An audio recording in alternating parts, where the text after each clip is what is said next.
In today's recap manhwa, he said it was a prototype of a hallucinogenic potion and that the experiment seemed to be a success. Iris spread her arms out wide, lighting up her bright flames and shouting that she finally didn't have to worry about accidentally hurting anyone. When her older brother warned her that there were a lot of residential buildings nearby, the dark-haired guy shrugged and said everything looked intact until the criminals and losers were slammed against the wall, screaming in fear and whispering to each other that these two dudes were seriously creepy. Bob shouted that they were nobodies and plebs lucky to have a benevolent aristocrat watching their back summoning electricity. The blonde declared that his magic skills were way stronger than his brother's, and now he was gonna prove it. Both brothers easily dodged the hit, sliding to the sides with zero intention of falling for some idiot's trash talk. Iris laughed happily, calling him an idiot, and said that even if he could, he was still painfully slow like a turtle. Lillian said exactly for those reasons. During the whole fight with Garnet, he tried to use his weaknesses against him.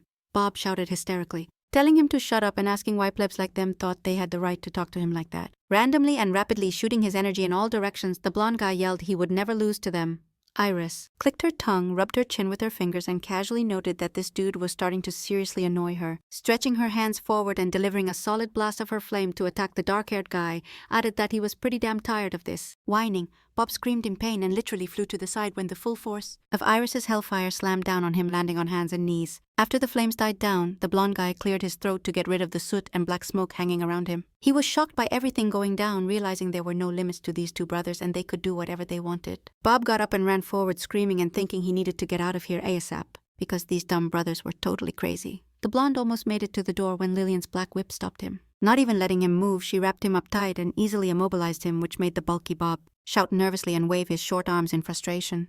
Lillian smiled, leaning against the doorframe, and asked the noble, who was already sweating all over where he was headed, blue eyes, remembered the night was high society, wanted to teach the plebs a lesson, and now suddenly was about to bail. Iris decided not to get hyped on words and monologues, just quietly approached Bob from behind with a flame lit in the palm of her hand. Bob started screaming louder the closer she got, and the more he felt the burning fire from the crazy dark-haired hunter on his body. It looked like the capital was sleeping peacefully, and only these two brothers knew what was going down in one of the buildings surrounded by skyscrapers. A little later, Iris said that idiot had escaped and asked her older brother if they should go chase him. Lillian said no need to stress because she'd hand over proof of the heiress's attempted murder to the city guard, and Bob definitely wouldn't get away with it. The next day, the bright sun gently rose in the clear blue sky, lighting up the royal estate with its rays slowly reaching the princess's bed, who was sleeping peacefully in her spacious soft bed, making a slight grimace of pain, and waking up slowly, opening her eyes and blinking several times. The blonde thought it was already morning and time to get up to start the day, slowly sitting up on the soft mattress and stretching, trying to fully wake up, but it wasn't easy.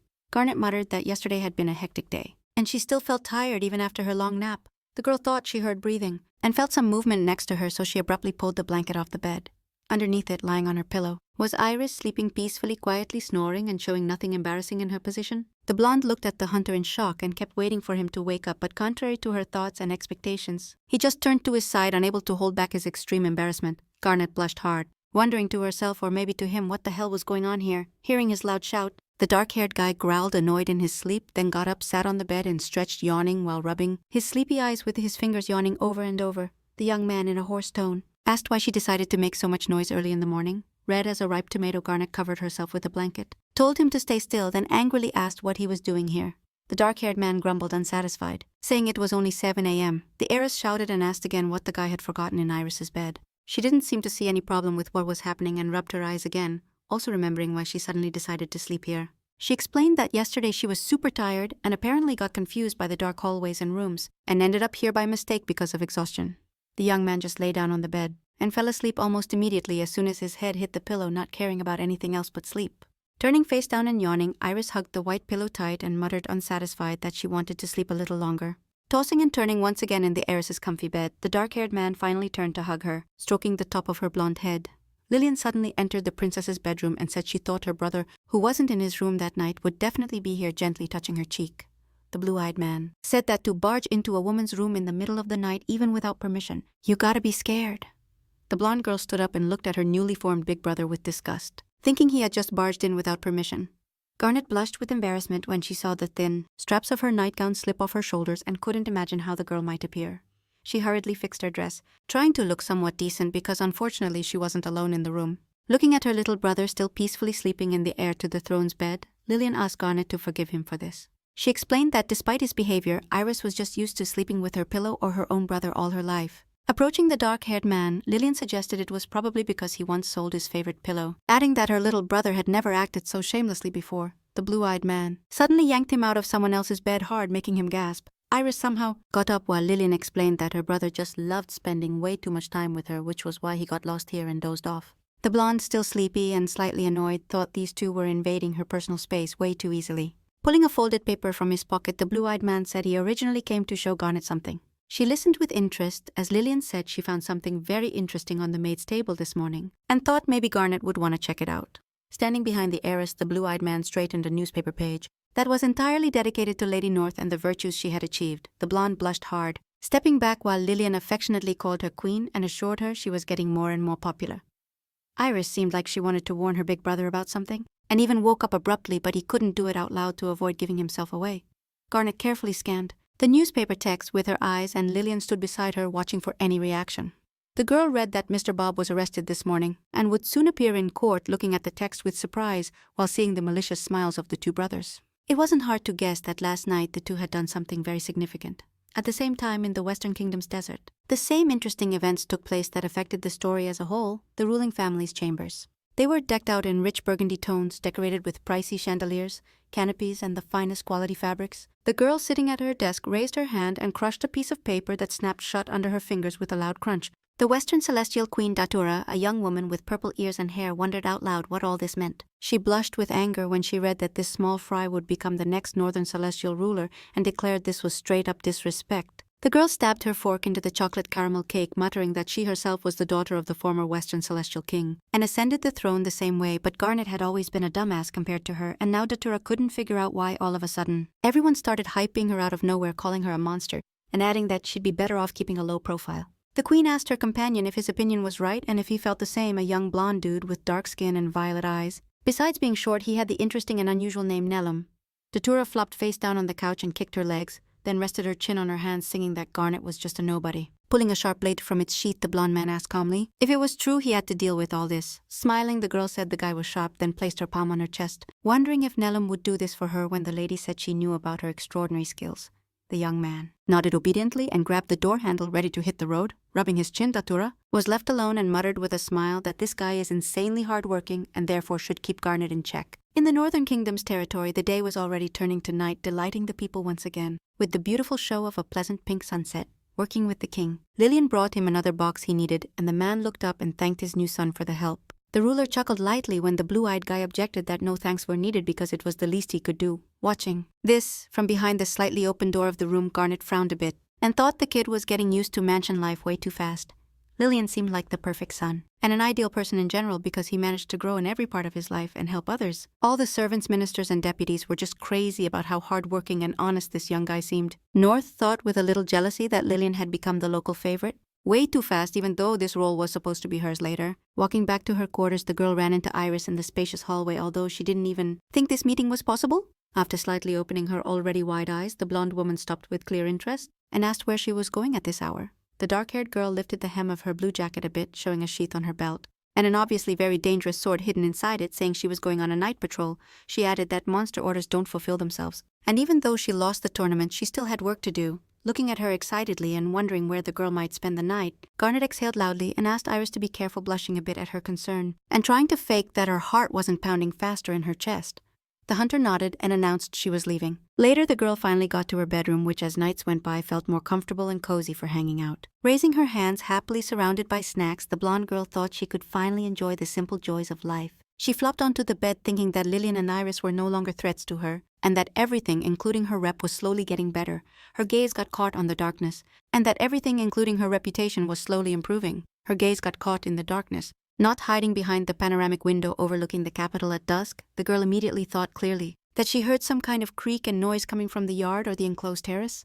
Garnet got up and took a few steps, looking out the window, not really understanding what all that noise was about since the yard was empty. The blonde woman opened the doors leading to the spacious balcony and stepped out calmly. Leaning on the railing and watching the street scene, the garden looked the same as always, ordinary and chill. Nothing special at all, but Garnet felt like someone had been here recently. She thought maybe she just imagined it. Amidst all these nerves and worries, the source of the noise had already reached her bedroom.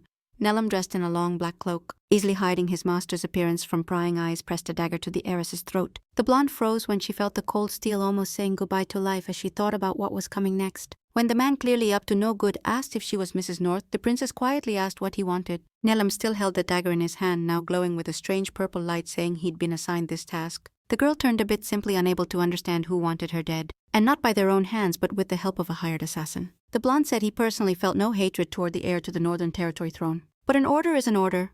Garnet was still caught in his relatively strong grip, thinking she needed to act fast. Otherwise this would go way too far, remembering that her physical skill development was probably the strongest in the whole game. In today's recap manhwa, North skillfully pulled the knife from his palm, giving her a chance to escape. The girl quickly ran forward and shouted loud. Hoping someone would hear her running away from the stranger, the blonde yelled without looking back, asking who sent the assassin after her, but he claimed he couldn't answer, lowering his gaze and focusing. The blonde man summoned small loops of some kind of energy planning to take care of the girl with it. The young man lifted his head and sent his magic toward the air, saying the tournament winner couldn't be defeated. Honestly, Garnet suddenly remembered those magic tournament battles with her brothers, where she ran along the stone platform and quickly dashed to the side. The black cloak fell from the face of the young man sent to kill her, and his face didn't look like a ruthless assassin's at all. The blonde froze and widened her eyes as she thought a bit about what was happening and suddenly realized she knew this guy. This blonde dude was definitely one of the most popular romance options in the original game. She clearly remembered his deep dark purple eyes and his hair that looked more like bright white snow than ordinary curls. Garnet brought her hand to her chin, thinking about how she didn't recognize him right away. Even though it wasn't supposed to be that way since she'd never heard his voice in the game, the young man was named Nelum, and indeed in the original story, he was a cold-blooded silent assassin. But who kept showing up in the Western Kingdom? Little Nelum was sold in the market. As a slave to the celestial queen Datura before entering the Magic Academy, the blonde cursed mentally and clenched her fist, suddenly remembering that in the simulator she wasn't the only rival to the main character, Datura West, arrogant and proud, who always brought nothing but trouble, was the only one who outdid Garnet in every standard of villainy and cruelty. The girl suddenly wondered why Nelum was here, because according to the game's timeline, there was still a lot of time before entering the academy. Snapping back to today's events, the princess panicked, thinking none of this mattered. Wondering what to do, the mercenary launched his wind energy at her again, and the girl stepped back. To avoid getting hit by the attack and taking damage, jumping to the side as fast and high as she could, the blonde was frantically trying to figure out a move, because she had to act fast. Nelum suddenly swung his strong arms, pulling 6 sharp blades from his sleeves, skillfully holding them between his fingers, readying for the next attack as he dodged while running,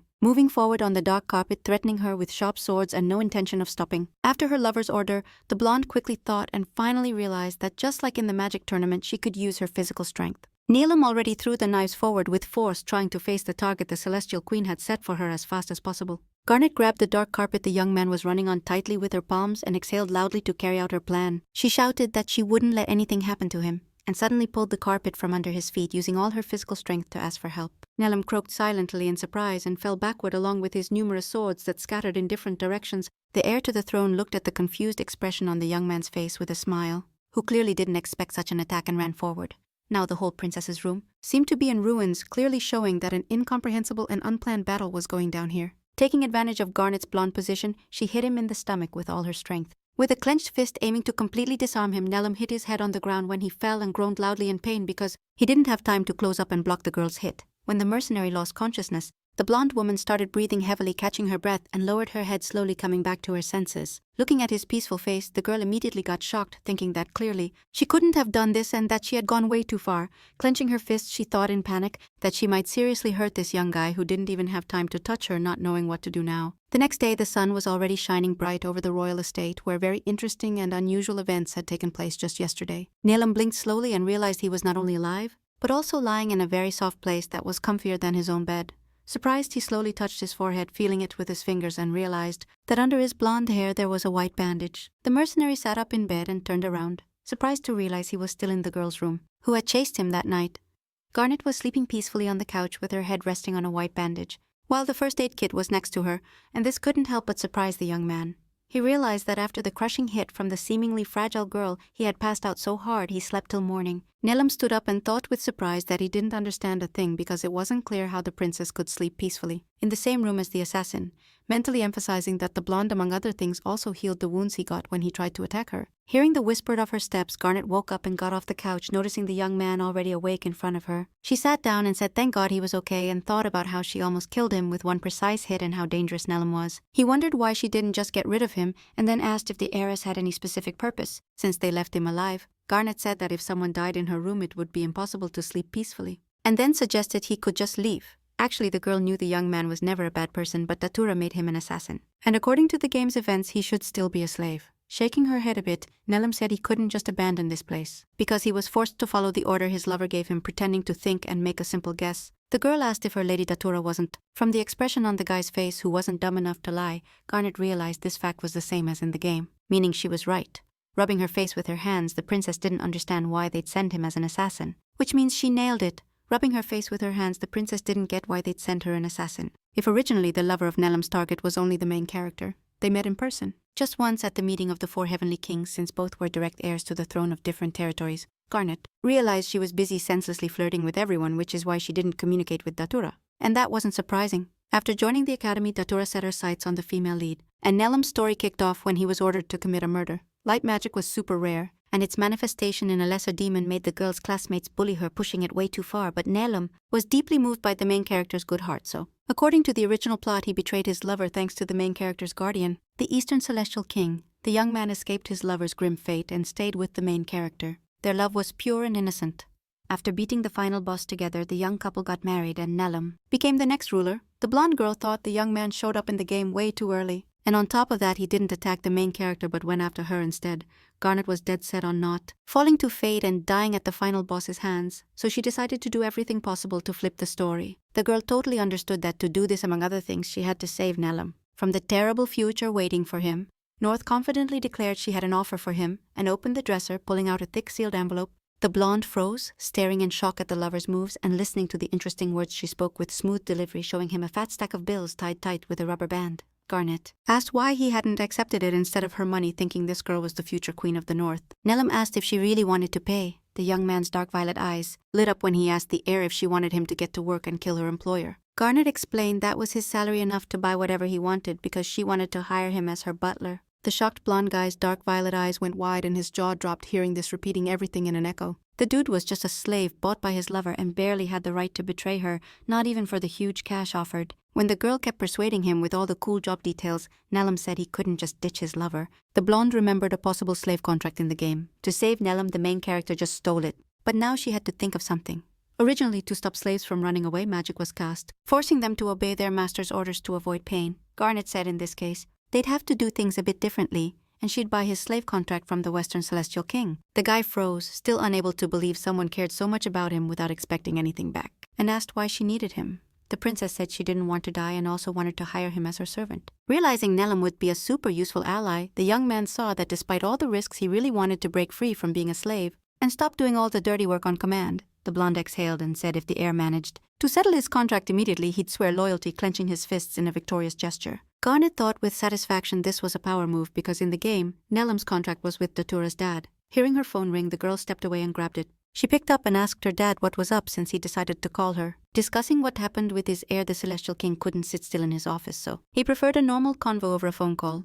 A bit later, the king rushed to his daughter's room and asked what happened. He asked if she was okay and what was going on. Garnet sat on the bed while Nelim snacked beside her. She preferred a normal convo over phone calls. A bit later, the king rushed to his daughter's room and asked what happened. He asked if she was okay and what was going on. Garnet sat on the bed while Nelim snacked beside her and told her dad everything was totally fine and she'd already talked about it. The man grunted he couldn't chill, because that morning someone tried to take out his heir, his only daughter. The girl told her dad to calm down, explaining the guy didn't want to kill her and it was just the power of the slave contract's effect. The blonde thought that after the magic tournament ended, dad started treating her warmer, assuming he'd listen to her request. Garnet. She took his hand palm to palm and explained everything to her dad, saying she wanted to help the guy, but couldn't easily make a deal with another ruler. The man muttered that his daughter, the future Northern Celestial Queen, would be brave if she just hosted an assassin. A bit later, the consequences of Garnet's request and all the other actions took place in the Western Royal Ruler's mansion. Datura grabbed the hem of her black dress with her fingers, whose long nails were covered with shiny, bright red polish like a warning sign, and barging into her dad's office without permission, no asking or knocking, the girl yelled angrily and impatiently, asking what all this meant. The heir's purple hair was totally messy. As she tried to figure out why he did this, why he sold Naluma to this girl, the Celestial King closed his eyes and rested his chin on his hands, exhaling loudly when his daughter said it was just a disaster. He understood that if his slave fell into Garnet's hands, it'd probably be a huge problem, and on top of that, they'd have no trump cards left in this fight. The man ordered her to shut up, calling his daughter a real idiot and asking what she was trying to achieve. In today's recap manhwa, when she carried out this assassination attempt, the dad added that she must be mocking him because she suddenly decided to send an assassin to get rid of the future Northern Celestial Queen. Datura froze from shock and fear and even took a step back, not understanding how Dad could know what she'd done. Banging the table and seeing the expression on his daughter's face, the dark-haired man explained that last night the Northern Celestial King contacted him personally and said there'd been an attempt on the young heir's life, during which they caught the hitman and he confessed everything. The girl put her hands on the table and said Garnet was lying because she always acted like that. All her words were lies and only caused trouble. The dad said this time the heir showed generosity towards them, thanks to which he could clear up this misunderstanding, and selling a slave would save the country from war. Datura trembled with hatred when he added that even though both were daughters of rulers, they still differed in many ways. The main action shifted back to the northern territories, more specifically to the spacious mansion of the ruling royal family. Garnet sat on the couch facing her new ally, explaining how her dad balanced the possible danger of conflict with small losses. The blonde listened to the heir with surprise and interest, so intently that he even slightly opened his mouth, not having time to take care of himself. North stated that after all these negotiations, he received a quick letter with his slave contract and immediately unfolded the paper. She declared it was time to burn this piece of paper to ashes and brought it close to the candle's flame. Burning a corner and watching the flame, Nelam tried to realize that with this document, his lack of freedom had vanished. And now no one would dare call him a slave. Garnet said with a smile that from now on he was free and could officially be named her butler. As promised, the young guy muttered that the girl burned her contract so easily, although now he could easily turn him into her own slave by giving him clothes. The heir said she didn't want to see him as a slave, but simply as a servant, and wanted friendship from him, not total submission. At the end of the day, Datura lost control over Nelam, and all the existing characters began treating him like they normally did with lesser demons. Accepting the mistress's words, the young guy knelt before her and moved, asked the heir to let him take her hand. When Garnet hesitated, she offered her palm. The blonde closed his eyes and kissed her wrist, smelling the sweet scent through his nose. The princess's pink eyes opened wide and her cheeks flushed deeply. Feeling such touch and tenderness, the young guy swore he'd be devoted to his babe till the end of his days, and looked at her with sincere, deep eyes, showing all his honesty. A little later, Nelam, already dressed in his butler uniform, approached his new lady, ready to follow her orders. Covering his mouth with his maroon fingers, he admired the young man who was holding a teapot with a cup in his hands to serve the drink, and said it suits him well, serving hot tea evenly and skillfully. The blonde man thanked the heiress with a smile and added that this white uniform was very comfortable. The guy held the cup and saucer forward, looking at the lady with his deep dark eyes, saying he would work hard for her at the same time. Iris and Lillian overheard a conversation between the princess and her new butler about the possibility of a real friendship between them. The Celestial King in his office mentally reasoned that his only daughter had changed a lot lately. Besides winning the magic tournament, Garnet started treating common folks way better. Even freeing a slave who tried to kill her, the man reflected on the fact that his true heir, the future royal family rep, was very decisive. He was trying to decide if Garnet should enroll in the Demon Academy, because she herself had said years ago she didn't want that, but despite her reluctance, the next Celestial Queen should have gotten proper education and also developed connections with various demons, having sealed the order to enroll Garnet in the first year at this institution. The king muttered everything was set soon. There'd be a ruler's meeting where, as usual, they'd discuss major events happening all over the world. The next morning, the sun's rays woke the rest of the world, and birds of all colors and sizes were already gathering their chirps, turning on their backs and quietly snoring. Garnet breathed steadily and slept peacefully. Not wanting at all to wake up and start the day, the girl wanted to lie back down face down, but turned the wrong way, and abruptly fell off the bed, landing on the floor and rubbing her bruised head. Nelam entered, greeted the lady good morning, and explained he thought the heiress was already awake, so he decided to come to her. When the butler reminded the blonde she had an event planned for today and needed to get ready, Garnet felt. Soon her hair was tied up in a sleek ponytail secured with a big bow and in a puffy black and pink dress with an unusual cut. The princess stepped into the hallway where the butler was already waiting for her, and closed the door after eating, asking if they could go shopping now. Garnet walked forward with a smile on her face, and her loyal assistant Neelam, who still kept calling her my lady, calmly followed her. Leaving the estate, the girl raised her eyebrows, surprised when she saw Iris and Lillian smiling, and asked what they were doing here. The older brother explained they were already waiting for the lady with her loyal servant, then asked if they heard right that Garnet was going shopping. Iris cheerfully confirmed they both had errands too, and asked if they could all go to town together. Garnet and Neelam looked at each other, surprised because they couldn't understand what was causing this sharp desire from the two siblings to spend time with them. Suddenly, Lillian turned her gaze to the dissatisfied young man, and asked with a smile if it was true he was Lady Garnet's new personal butler. Iris, being way less friendly, brushed the dark hair off his forehead and asked why the hell the princess would hire someone like him in the first place. The blonde didn't take the bait and simply introduced himself as Lady Garnet's butler. Hired directly by the direct heir of House North, the younger brother seemed to blush with anger and irritation at that answer, while the older brother chuckled quietly, rubbing his chin with his hand. During their conversation, a white carriage designed for short trips and pulled by 2 griffins headed to the Celestial King's estate, having wrapped his arm around Garnet's waist with one hand and with the other pointing at an approaching vehicle. Lillian asked the lady to sit down. Iris called out surprise to her brother. When he announced he'd sit next to the girl, Neelam seemed more scared than he should have been in that situation. Suddenly, walking past Lillian, the blonde guy stopped in front of the heiress and declared that taking care of his girl was his job, so he'd be sitting right next to her. The guys exchanged silent looks, filled with hostile dissatisfaction, while Iris and Garnet waited quietly to see how this convo would end. The dark-haired dude stepped forward and leaned over the girl, raising his index finger and asking if she wanted to sit together. As they talked, the carriage and driver rolled through the busy city streets, heading to the final destination the princess had set. North felt super uncomfortable, because the 2 guys sitting across from him clearly weren't happy. Meanwhile, Iris, sitting beside him, felt like a total winner. Soon they arrived at a men's clothing store, and under the interested stares of the brothers, Garnet said Neelam needed to buy casual clothes. Lillian stroked her chin with her fingers, nodded a couple times, and said it'd be better if they all met up a bit later. At a pricey boutique, guests were already being greeted at the entrance by respectful advisors, ready to help pick out the right styles and get them fitted. When the blonde said this was a gift from her and that he could choose whatever outfit he wanted, the young guy clenched his fists with joy, unable to decide where to look. The butler immediately turned to his girl and declared that if it was something she liked, he'd always wear it proudly. Even the salespeople were surprised and touched by the guy's words, and the girl covered her blushing face with her hands, saying she wanted a brother like that.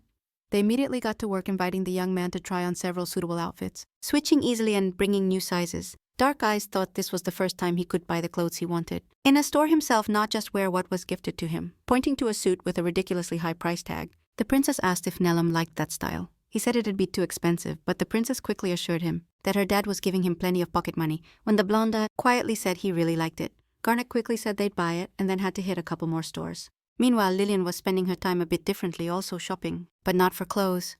Grabbing the books she'd bought wrapped in a paper bag, the young guy smiled, thinking about how long it had been since he'd visited a store. He also thought about how the new butler, Garnet, didn't seem like any kind of threat to his life, but it was still annoying because he was constantly hovering. The young guy saw a little kid looking hopefully at every passerby, asking if anyone wanted to buy flowers. Suddenly, a tall man shoved him and ordered that those rags stay away from his store and not scare people off just by looking like that. With a hard shove to the shoulder, the kid screamed and fell to the ground, dropping a small basket of wildflowers, probably handpicked.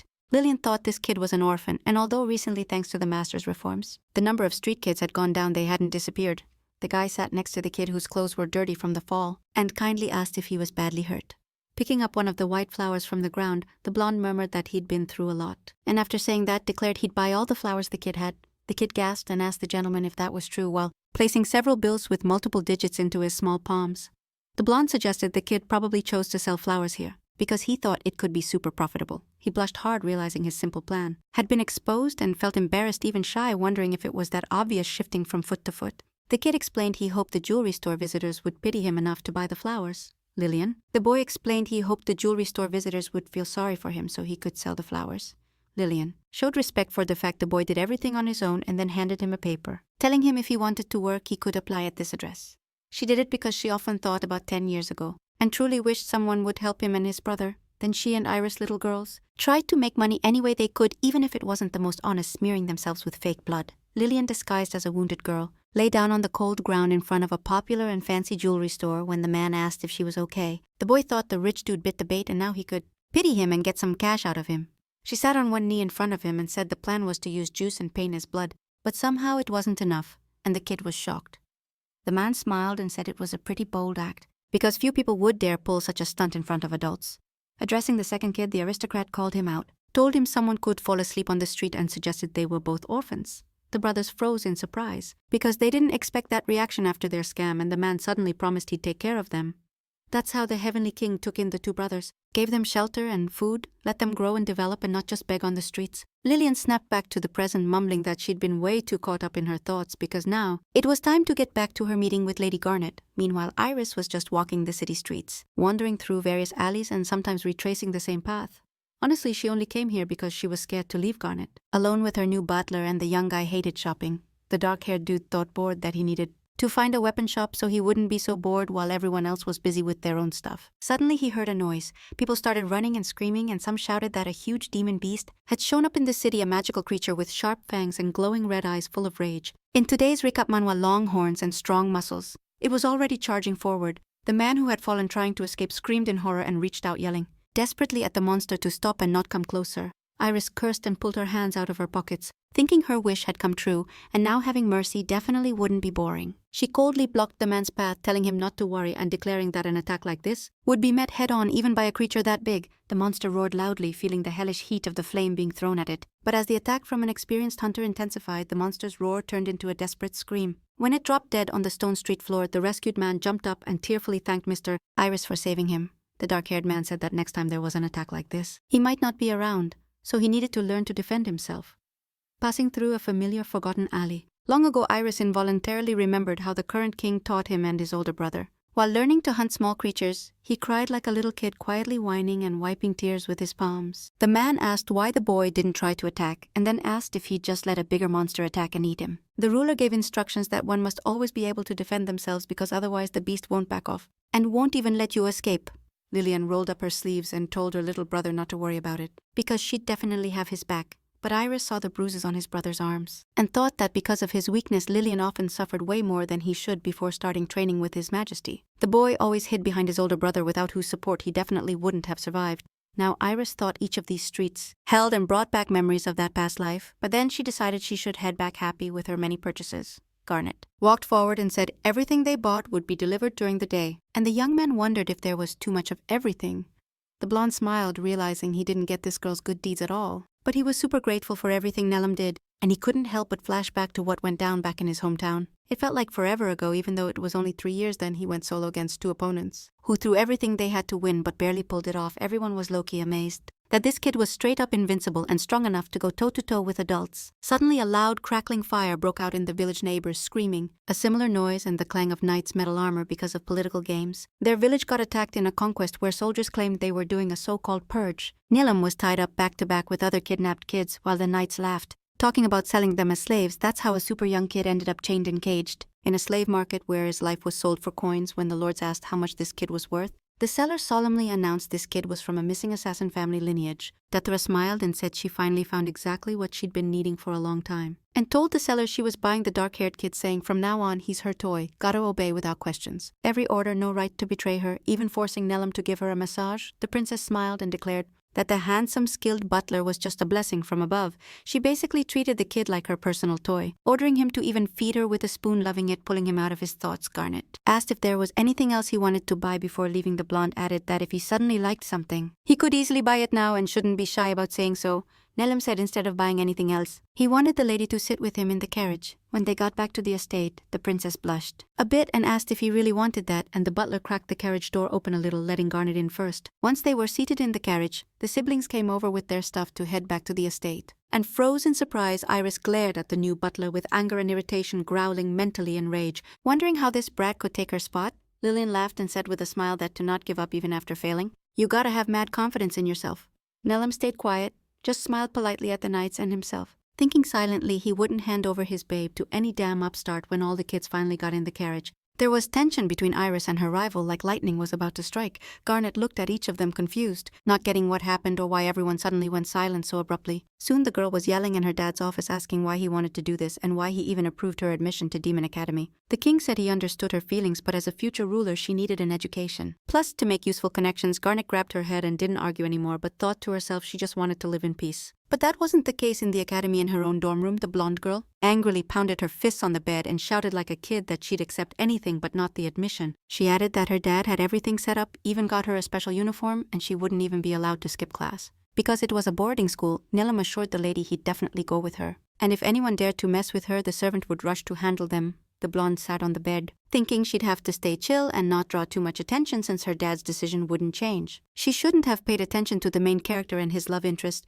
who had to build their relationship at the same time. Garnet promised herself to avoid an imminent death at all costs, and if things got too crazy, the girl would just run away. The princess couldn't hold back tears, feeling like a real kid for once, but clearly made sure her safety came before her studies. North couldn't argue with her dad's decision. And after a while she arrived at Demon Academy with her stuff and servants. The blonde was super nervous. Getting ready to step into that place, knowing she might face death. Nelim noticed her state, asked if the lady was still worried, then assured her he'd always have her back no matter what. The heir to the throne pressed her palms to her chest, thinking she'd hardly ever get this hyped. If she only knew the danger she was in. She got snapped out of her thoughts by Datura's sudden arrival, who with a sharp fake smile asked who was coming. The dark-haired girl asked if the highly respected future queen of the North, Lady Garnet, had suddenly blessed them with a visit. North answered calmly that it was her, and wondered if she could keep it together because for the first time she met a real villain unlike her. Datura West, daughter of the Western Celestial King, was the true embodiment of evil. Garnet clearly understood she had to be way more careful, because this girl was the one who sent her assassin. The dark-haired girl said no one would have thought such a lazy woman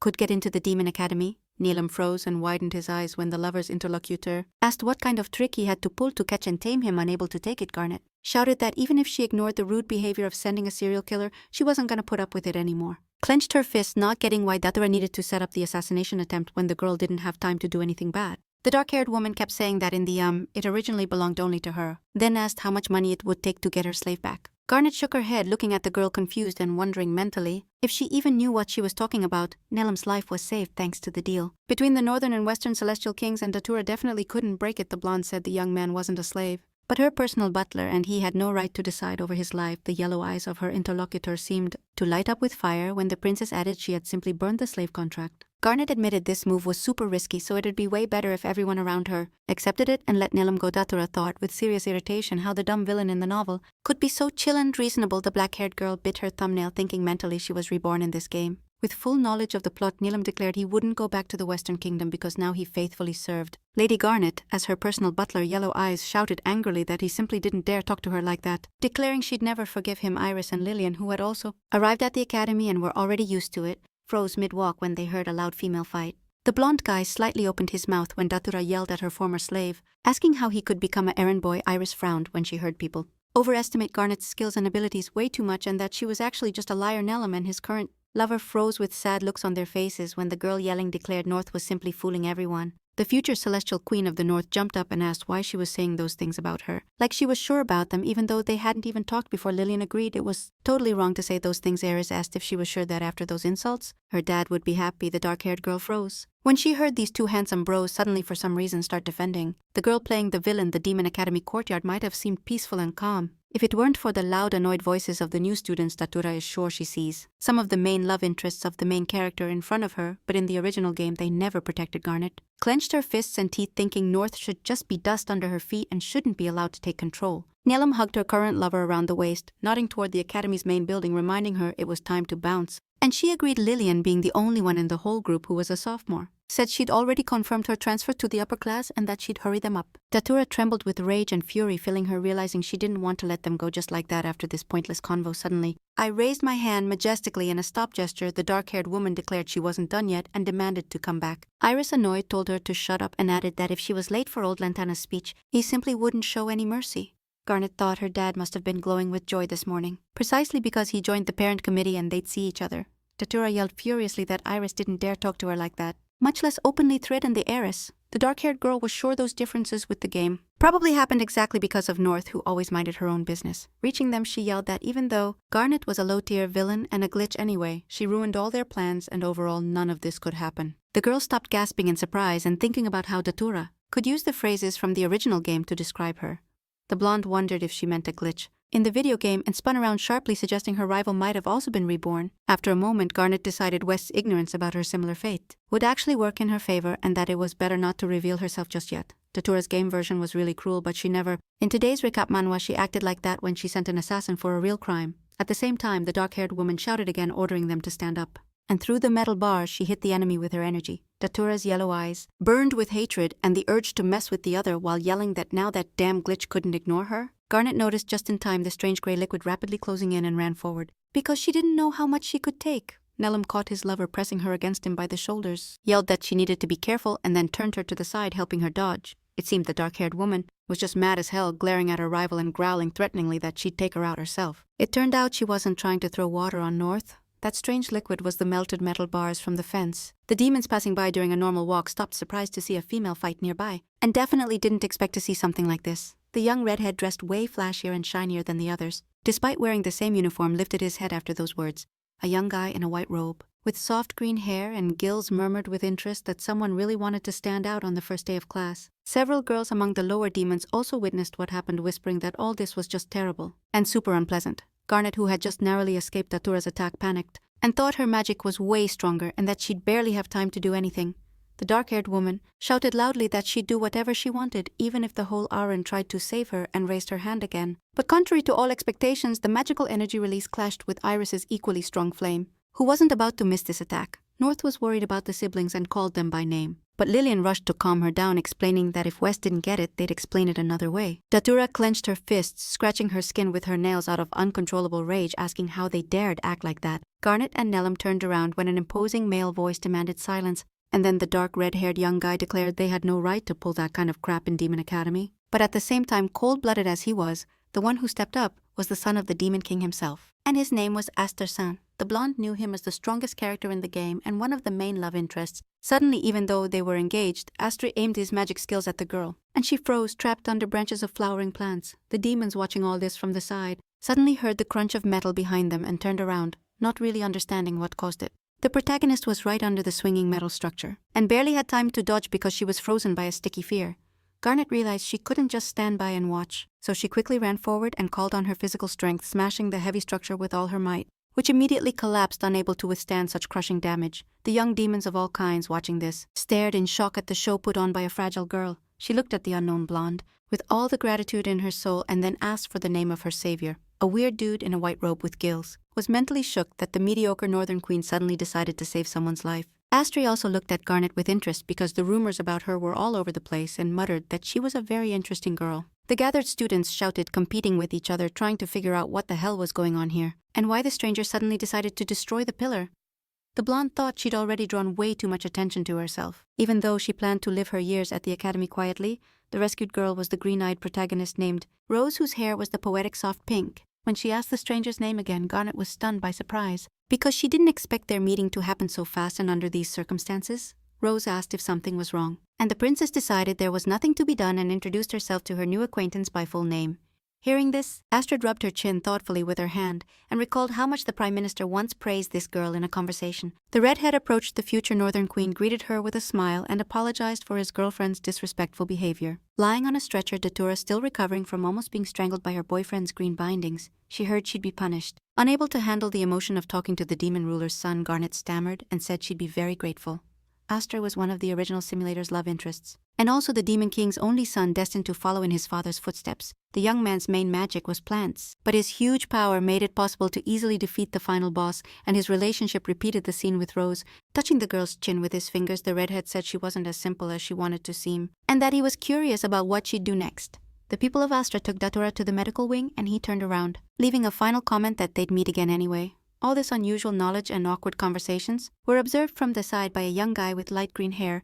After a while, the bell in the Demon Academy tower was already notifying everyone that they had to gather and better hurry up. The Northern Celestial King was already seated, surrounded by his colleagues who were part of the parent committee prepping for his speech. Garnet positioned herself between Iris, next to whom she felt most comfortable, and Anellum, who didn't want to part from her lover. Looking around, the girl was surprised by how many representatives from different countries were there, and then noticed her dad, the man. Looking around, the girl noticed with surprise how many reps from different countries were there, then spotted her dad, the man. Suddenly blushed at his daughter's happy gaze, thinking such a strong reaction in front of strangers could hurt his rep. The blonde said dad always seemed super serious, but today he was somehow way too nervous. Eris mentally told the old man to chill. The mermaid, dressed in white, thought with a smile that Garnet North seemed to have suddenly become a different person, and that she definitely wouldn't be bored at the academy. This school was a boarding school, meaning it completely replaced the students' homes while they got used to the program. There was a dorm where, according to the original game plot, the heiress lived with the main character Rose and the others. Each student got their own room, just like their servants who followed their masters everywhere and helped them with everything. Soon Garnet was approaching her own room's door, resigned to the fact that she'd be spending a lot of time here now. The girl realized she was starving and mentally planned to start looking for the cafeteria, which was also in this building. She was walking down the hall when suddenly she bumped into her new friend, who wasn't about to forget their friendship. The green-eyed woman put her hands on her chest and said she hadn't introduced herself, but her name was Rose East, and she was super grateful for the rescue. the blonde thought they shouldn't get too close. To avoid seriously messing up the plot structure, even if she didn't want to risk herself by being near the main character, it'd be hard to calmly turn away from that cute face. Then Rose suddenly announced she really wanted to be her friend. Garnet just froze in shock, silently wondering where all this was gonna lead. A little later, the girls were already sitting across from each other in the dining hall, and the princess, annoyed with herself, thought she couldn't say no. Suddenly an unknown male voice said it was pretty curious, and then asked if she really had a girlfriend. The blonde turned a bit surprised, not quite sure who those words were for. And Rose's gaze followed. North saw before her the son of the fourth celestial king, the ruler of the south, named Kiriasos. Garnet's pink eyes widened, confused why he was suddenly talking to her. Even though they knew each other, they'd never really communicated. Kiria was another favorite character, with whom the main character could have a romantic relationship, being the direct heir of his ruling father. The young man often attended interstate meetings where Garnet didn't exactly behave her best. While the blonde was thinking of the best way to respond to his joke, the guy suddenly turned and said they'd see each other again. But for now it was time to bounce. Rose, cheeks full, asked who that rude dude was who just came in, said something so nasty to her friend, and then left immediately. North exhaled and remembered that very soon there'd be a meeting of the Celestial Kings where the children of world leaders would also be present. Looking at Rose, who was zoned out on her omelet, the blonde realized she'd be attending that event too. Even if the main character wasn't the ruler, the daughter of the East still had the right to be there with the others. Rose was a representative of the lower demons and possessed rare light magic, making her as unique as the monarch's kids. Garnet exhaled, thinking she wouldn't even be able to predict the final boss's appearance in the game. But she'd bail if she felt danger like in the game. All the key characters except second-year student Lillian studied in the same class, so there was definitely no peace. She just couldn't get why she suddenly found herself in the spotlight sitting between Nellum, Iris, and Rose. Because everything was different in the game. Blondie noticed Garnet's obvious excitement and promised the lady he'd always have her back and she didn't need to stress so much. Iris rubbed the back of her neck, saying irritably that the princess was already tired of the guy and was quiet. But insanely tired of him after all this time, the green-eyed girl asked, surprised. If they all knew each other even before enrollment, and immediately added that it was sick to have so many friends. North couldn't help but think about how much attention she'd been drawing since day one, even though she didn't mean to and was just trying to live low-key. She totally understood that even though she was interacting with all the main characters, something bad could happen and death couldn't be avoided. After looking at all her friends, Garnet realized one face was missing, and she started looking around until she noticed the redhead Astra sitting next to Datura, who asked if she would help her since she only felt safe by her side. The blonde heard the girl howl at her fiancé and realized she was trying to max out the affection level, thinking about Rose's situation. According to the original game plot, the green-eyed main character chose Astra as his favorite, and that's why now the princess was wondering about their relationship. When the lesson started, Garnet firmly decided she had to think more carefully about every step to avoid something bad. She just didn't get how she could still be safe and sound now, because the usual game world had changed beyond recognition when she turned around. The princess saw the son of the fourth celestial king named Kiri behind her, and so she abruptly turned it to avoid the conversation. The other day he made a totally uncalled for rude comment, and Garnet decided it was better to look at the teacher who had already arrived. The next celestial king's meeting was held in the southern city, and that's where all the ruling family's kids were invited, including the north. The girl remembered that before none of this interested her, so she shamelessly slept through the meetings, and now she was terribly embarrassed. The blonde wanted to stay away to avoid those feelings, but her dad really wanted her to join, so the girl decided to go. Already in the hallway, she was greeted by Datura, who with a sarcastic smile asked if the future queen of the north had decided to show up to today's meeting. The dark-haired girl remembered she usually just slept through those, and Garnet told her to shut up, because that would never happen again. Already seated at the long table between Iris and Lillian, the princess was super worried, because for the first time she was taking a meeting like this seriously. The oldest brother warned that for disrespectful behavior, he would turn her to ashes. Iris nodded, hands behind her head. The rulers started discussing the fact that Garnet had changed for the better, and Datura's dad said his daughter should learn a lot from her. The girl's yellow eyes lit up with anger and hatred when her dad praised her rival, emphasizing she'd make a wonderful queen. Kiri's dad said confidently it'd be awesome if Garnet became the future wife of his first and only son and heir. When a conversation started between him and the northern ruler about this, Lillian suddenly declared he'd take care of her himself as future wife, but Iris opposed. The light green-haired young man seemed almost totally unbothered by this whole thing, and stayed silent without joining the conversation after everything that happened. The girl walked tired down the street, thinking everyone at the meeting just kept praising her, and Datura kept glaring at her. Despite this, she still wanted to help Rose with her crush, whoever the green-eyed girl chose as her partner. Garnet immediately thought to think clearer. She definitely needed a snack, and the southern kingdom was famous for its food. Just as she decided she could chill alone, Kirilla suddenly approached and asked what she was doing here. The blonde explained she just wanted to have lunch, and the guy smiled, running a finger over his lips, saying it was weird to see her alone. Quickly pointed to a certain spot and said this restaurant was considered one of the best in the whole kingdom. Garnet thanked the crown prince chaotically and rushed the right way to finally be alone, but she heard footsteps behind her. The girl stopped and nervously looked up. asking Kirilla why he was following her, and the guy calmly said he was just hungry too. The blonde totally got she couldn't say no or stop him from going anywhere, so she hid the disgust on her face, clutching her dress skirt, and stepped forward to meet the host. At the entrance of the restaurant, Garnet, blushing from the guy's company, quickly said she didn't need a table for two. The gray-haired guy asked, surprised, why the owner decided to visit them since he rarely showed up at his own place lately. Kirilla quickly turned to Garnet, who was clearly shocked that this was one of those restaurants that he opened and ran himself. Turns out North's pink eyes widened as he stared at the young man closely, because in the end, he asked if she really wanted to be his wife a little later. The girl thanked herself for putting up with all the jokes because the lunch the waiters brought her looked absolutely fire. Garnet immediately grabbed the spoon and said the dish looked insanely tasty, and the waiter casually mentioned that the owner was also a great cook. They said he personally came up with all the dishes on the menu, and the girl tried the hot dish instantly, believing the waiter's words. Kirilla himself just kept a chill silence, but with a very satisfied smile, devouring the food hyped to have made such an impression. Datura walked down the street thinking that at the meeting, everyone only talked about Garnet, even though she was just a basic villain. The plain third-rate villain? The dark-haired girl thought that in the game's script, the girl acted differently and was basically a dummy who got dumped at the first convenient chance. After thinking it through, and realizing she might also be reborn in this simulator, the girl thought she'd do anything. But let that stop her. In her past life, she was a high schooler who spent all her time gaming, especially in the game she was reborn into now. She had no friends. Her grades sucked, exams didn't excite her, but in the game, everyone seemed to love her for who she was. The girl didn't try to change her real life because in the virtual world, she already had her own personal harem with a squad of handsome dudes. Death was as dumb as life when she thought she needed to pee but fell and hit her head in a bad spot. Meanwhile, Garnet thanked Kirilla for the amazing food with a bright smile, saying everything they served was super tasty. The guy noticed she looked way happier after eating something delicious, and then added that he really appreciated her good taste. The blonde blushed, hearing she was an unexpectedly cool companion, thinking she must have been far from the nicest person before Kirilla put his hands under his chin, and said he initially thought the girl was a sea urchin based on her development level. In today's recap manhwa, she screamed in surprise. The guy asked why she suddenly changed so much, and Garnet nervously muttered something incomprehensible. Not understanding why the convo went that way, she just thought she didn't want to keep talking and needed to bounce when suddenly Datura yelled she finally found her. North looked at her angry, even furious expression and swallowed lightly, not getting what could be causing all this. The dark-haired woman loudly and shrilly declared that if this time Garnet decided to get close to Kirilla, then she's an insanely flaky woman. Turning, the girl thought irritably that her rival had started again, and said the young man himself had followed her and it was a misunderstanding. The princess knew very well that Datura probably planned this showdown here not just to humiliate her in front of everyone.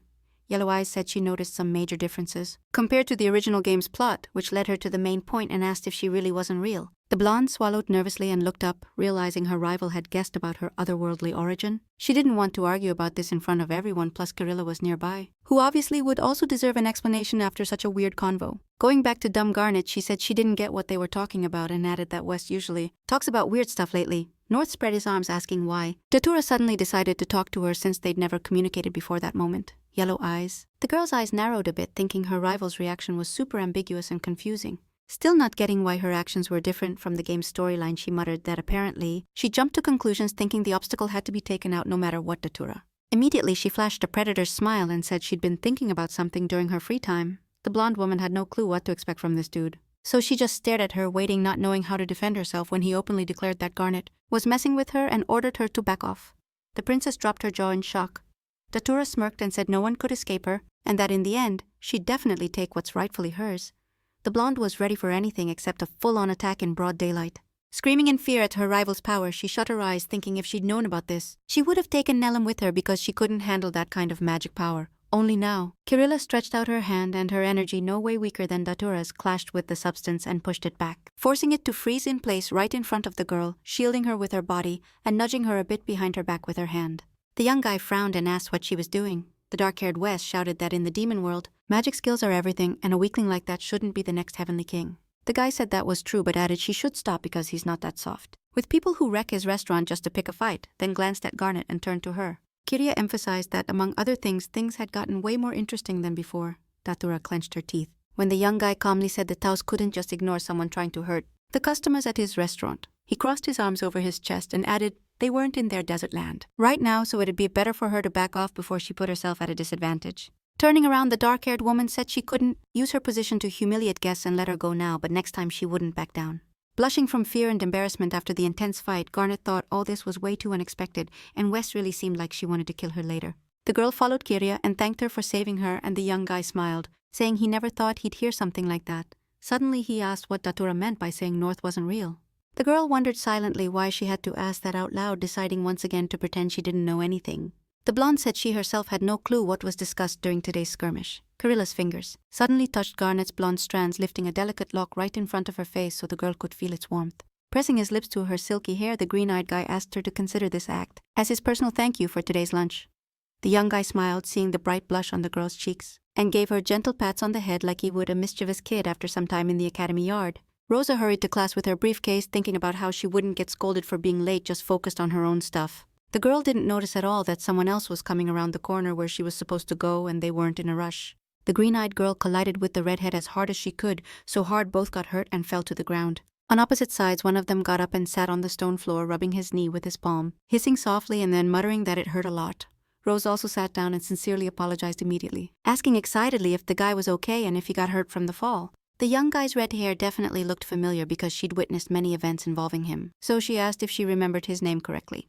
Meanwhile, Garnet was running to class, thinking waking up early was pure torture for her, and on top of that, the alarm hadn't even gone off today. The blonde paused for a moment when she noticed Rose and Astra sitting on the floor, clearly clashing at the worst possible time. When the heir helped the main character up, they kept talking and eyeing each other with interest. North thought he'd seen her somewhere before. The girl happily realized she'd already witnessed a similar scene. In the original story, back when she was still playing the simulator, Garnet silently watched as Astra wondered if Rose was okay, and she shook her head no, gently wondering how he was doing. The blonde was sure this was the right move in the game for a solid boost in the sympathy level. After that, Astra was supposed to take her hand and help her up, looking her right in the eyes. Then they'd head to class together. She thought this was a major plot progression, because the main character had finally taken the first steps toward her love interest. Suddenly, Astra just stood up, keeping his hand still, saying Rose didn't need to worry, because he was perfectly fine too and now had to rush to class, so they both needed to hurry. Garnet watched, shocked that despite the main character's correct response, the redhead didn't go to class with her or even shake her hand. The green-eyed girl suddenly turned at a creak and spotted her friend around the corner. But it seemed like she didn't even think about accusing her of eavesdropping. Rose greeted her friend. Then she smiled and said she was just glad they weren't totally late for class. Later, back in the office, the main character was just happy they made it on time. But Garnet wondered why things were different from the game. Astra didn't act like his character was supposed to in the original plot and showed zero sympathy for Rose. In the next lesson, the teacher gave the students an assignment saying they were starting a home economics class which required them to prepare their favorite dish. Garnet said even though she didn't cook much, she'd give it a shot. And Rose was happy they were on the same team. Iris, sitting behind him, asked why he wasn't in the group with North, saying the team setup was unfair. Inela muttered that she agreed. Immediately turning to the dark-haired man, the butler asked if he'd get under his lady's beautiful feet if he were by her side. Seeing their funny exchange, Kirilla was already stirring something in a plastic container, saying that in this case, he'd decide what to cook. The blonde thought that since Astra and Rose were on the same team, they started talking a bit more, but more or less the same. Lost in her thoughts, she kneaded the dough, which had a bunch of lumps, trying to shape it like the donut they were attempting to make. The redhead heir noticed the baked goods, looked kinda weird, and North replied that his didn't turn out any better than hers. The green-eyed girl called her friend over and showed her the bunny shape she'd already made on the plate, saying it just needed to be baked. Looking at the still raw donuts, Astra asked what shape they were supposed to be, suggesting it looked like some kind of coin. Garnet said this accessory was a symbol of the Northern Kingdom, and said those buns were super popular back home. Laughing, the redhead said for sure it was a really original idea, adding she was still a very interesting girl. Astra calmly told him that he'd heard how his fiancée had once again decided to cause trouble for North, just like at the entrance ceremony. He added that although he'd sent more than one official apology letter, he wanted to say what was written there in person. Garnet looked at him surprised, thinking that during the game the heir seemed arrogant but acted like a normal person. It seemed the young guy was nervous and even wanted to apologize for his restless girlfriend's behavior, but just didn't have time because they called him. Datura, who appeared out of nowhere, said he hadn't come to visit her, even though he missed her, and after all she was his future wife. Astra said he was super busy with the cooking process, so she found it boring to wait a bit. And he himself saw something unusual on his shoulder. A truly huge green grasshopper was sitting on the girl's red and black dress, and it seemed super chill. Noticing how the redhead was shaking, Garnet looked at him surprised, and asked what was up and if he was okay. Astra suddenly shouted that he'd seen a beetle and stepped aside when a big green grasshopper jumped off Tatura's shoulder and flew away out of nowhere. The redhead pulled out a can without paying attention to the black-haired guy's confusion, who didn't get what was going on, trying to hit the grasshopper with the spray. The heir to the throne pressed the button. Without even thinking that the bug had already escaped, West shouted while his whole face and body were covered in the spray stuff, leaving his mouth bitter and his eyes burning. Garnet, who was still doing donuts, turned toward the noise, watching this weird scene, and totally clueless about what he was doing. Astra kept cooking in class. Someone was already washing and drying the dishes, putting them back in place, while others were just finishing their plates under the required conditions. Because of the redhead's phobia of being attacked by bugs as a kid, his panic made him use magic. And then the pastries got burned because of all this. In the end, only the positive Rose was happy with the work results. But not Garnet and Astray, who stayed silent and annoyed. The blonde wondered what the heir to the throne wanted to tell her. Before her attention got distracted by the bride and the beetle on her shoulder, the girl snapped out of her thoughts when Kiria suddenly called her name, holding an interesting wooden box in her hands, saying she brought it for her. She said that before the main dish she made some appetizers she should try because they'd be on the menu of her restaurant. Garnet opened the box and realized it was a super popular dish, a treasure chest. And Astray said she wouldn't be able to buy it anytime soon when the princess offered to share a dish that would be enough for everyone. The redhead repeated her words with a smile, saying it was charming in its simplicity. North thought that her behavior and constant compliments were super unusual, especially considering her official engagement to Datura. She just wanted a chill life. And the main character, Rose, who was ready for that kind of relationship, was really close. The only thing she could do was watch these characters' actions from the outside because they interacted like regular classmates. In the game, Rose needed to boost her score to 200 points, and only then could the heroine unlock secret powers within herself to beat the final boss. But it was also necessary to develop romantic relationships because only with max development could the favorite help the heroine in the boss fight. Garnet couldn't be sure how much the game's events had changed, so she could only guess when the villain would be ready to show up and kill her. She definitely didn't want to test that or wait for the possible ending. On the contrary, she wanted to avoid those events at all costs. The details of how the boss appeared after someone broke the containment seal were in the fan book, but the girl hadn't read it. It was only clear that it was sealed somewhere unknown, but would definitely appear. At the start of the second semester at the academy, it was impossible to stay inactive, but Garnet couldn't scream about it either, because no one would believe her and she didn't want to get involved with Datura breaking wooden sticks. The blonde thought with a sigh that despite everything, she still needed to eat. After a while, the princess sat in the academy courtyard, exhaling loudly and thinking about how she had no clue what to do next. Suddenly hearing a meow, North looked down and saw a small, cute creature, thinking it was someone's puppy. An interesting lemon-yellow creature whose fur also had white with bright green eyes, and an emerald of the same color shone on its forehead. Garnet remembered that in the game, Rose had a familiar who helped her in battles, and was called Piracanta, who could start talking and was friendly to whoever talked to him. The kid jumped onto the bench where the girl was sitting, and she thought that in the game he just appeared in Rose's room. Without explanation, Pika stuck her hand in her bag. The blonde murmured through laughs that there was only a burger in there. Too overcooked and unlikely to be liked, the magical kitty lifted its head and said in a sweet voice that it really wanted to eat it, meowing several times to confirm its words. The princess remembered that in the original game events, only the main protagonist, Rose, could talk to this beautiful creature. Pika stubbornly rummaged through her new friend's bag and pulled out a white handkerchief wrapping the burnt food, and the blonde guy squealed. In today's recap manhwa, he remembered this wasn't the only edible thing he had, and quickly opened another treat, handing it to the animal. Garnet chuckled softly as the little creature purred happily while eating, clearly having been pretty hungry before. The animal's green eyes shone even brighter than before, and its cheeks looked flushed with a totally human blush from so much happiness. The blonde stood up holding the handle of her briefcase with both hands and told her new buddy it was time to hurry up and leave. The girl's eyes widened in surprise and she froze when she heard little paws and happy meows behind her, ending up following Garnet to her room. But the bedroom didn't allow animals and she had no clue what to do next. The kitty, with a calm smile, confidently declared it would live here and definitely repay the favor when the chance came. The blonde immediately waved her hand, saying the baby didn't owe her anything at all, and asked it not to worry, but the animal replied that North had saved it. When the girl asked how it knew its name, even though it didn't introduce itself, Pika said anyone could check the applicant lists. Garnet thought she could set up a meeting between this creature and Rose so they'd bond like in the game. She lifted her head when she heard a knock on the door and thought thoughtfully about who might be coming now, after class. From the other side, Rose seemed to answer the silent question, calling her now real friend by name with a smile, grabbing the kitty under its front paws and pressing it against her back. The blonde immediately felt happy and thought this visit was super timely. Greeting her friend with a smile, Garnet asked permission to introduce her new friend to Rose, holding the animal out in front of her. Deciding to take the original game name, the blonde said it was called Piracantha, and she found it while walking in the garden. The green-eyed girl intertwined her fingers in admiration, squealing that it looked like a kitten, and then smiled, declaring she'd call it Pie. When Rose took the baby in her hands, Garnet thought the game was following the original plot again, where the main character called it the same. While the princess thought the animal would now follow the main character forever, Pika jumped from her arms and came back. The blonde looked at the animal in surprise and then froze when it greeted her as Cure, but didn't greet the main character that way. In the end, Pika showed no interest in Rose, who only briefly talked about the latest news with her friend and then went home. Garnet started getting really nervous, because now not only Astray but also her possible familiar had so easily distanced themselves from the main character. Of course she couldn't do anything about it because this little creature with big bright eyes wouldn't be scared off or offended. The girl thought as a last resort she'd have to team up with Datura, who even though she hated her might want to cooperate. At the next planned event called the Forest Path, all the academy students attended without exception. This was another way to get closer to a romantic interest, since all classes would camp in the mountains and could interact with each other. Here the heroine not only improved her relationships with her favorites but also her development levels. Just like Garnet and everyone else, Rose managed on her own calmly and didn't pay attention to anyone. She ran ahead of the boy and easily climbed onto his head when North stopped breathing hard and unable to keep up the fast pace any longer. Nelim reached out and asked if her master was okay. The young man carefully and gently examined the heir to the throne. And with a smile, she suggested that just the two of them could slowly climb the mountain, taking his hand. The blonde girl apologized for causing so much trouble since despite the training, she wasn't very tough.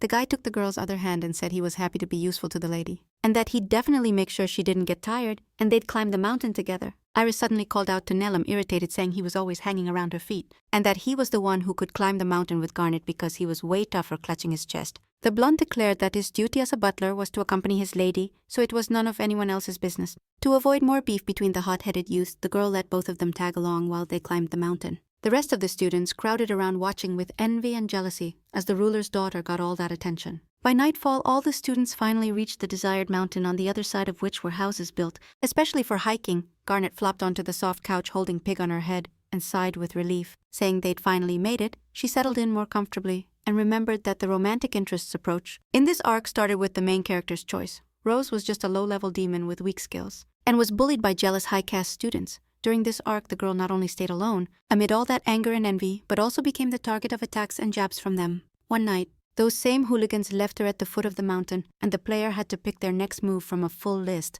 Depending on the choice, you could meet a specific love interest, spending time with them and building interest points in your favor. At the end of the hike, the chosen favorite would take the main character back to the dorm. That was the twist in this arc. Sitting on the couch next to her pet and watching Rose, the blonde thought the girl was acting exactly like in the game, even though Garnet, worried about how other demons would react to the main character, many guys would still be ready to jump to her aid, thinking nothing really depended on their actions anyway. The princess stood up and was about to head to her room, but the demons stopped her. One of them, with short dark hair, said they'd had a talk and the matter needed to be dealt with ASAP. The blonde couldn't help but feel a really bad vibe about this conversation, and swallowed hard but followed the girls. Already outside under the cover of darkness, the female demon group leader said that lately Lady Garnet had been acting absolutely shameless. North was scared and shocked by how things were unfolding because she barely had time to bother at least one girl in her huge crew. The main demon's friend claimed the princess flirts with every guy who treats her well and asked if she wanted all the women to hate her, glaring and listening to their rude words. Said in an extremely threatening way in the middle of a dark forest, the girl remembered the game events and thought in horror that by changing her mood and actions she might ruin the original game's script and live through all the events for Rose.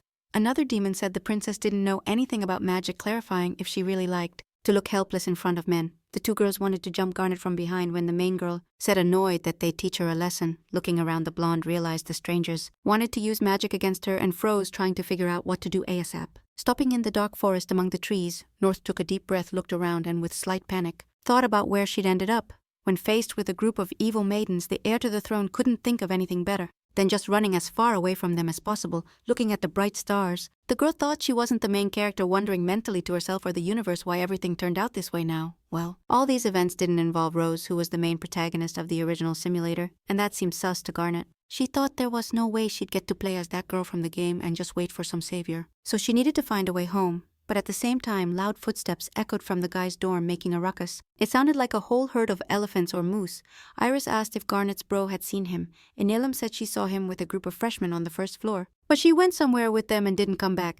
Lillian, who had been chillin' playing cards with a classmate, turned around surprised as the guys ran toward her. Later, the blonde suggested that if Garnet was hanging with those girls, even bigger problems were coming. And Iris added that Rose didn't know anything, but then they got distracted by a bang and saw a weird animal outside the room's window. And the princess's butler claimed it was her pet, which he found in the academy's garden.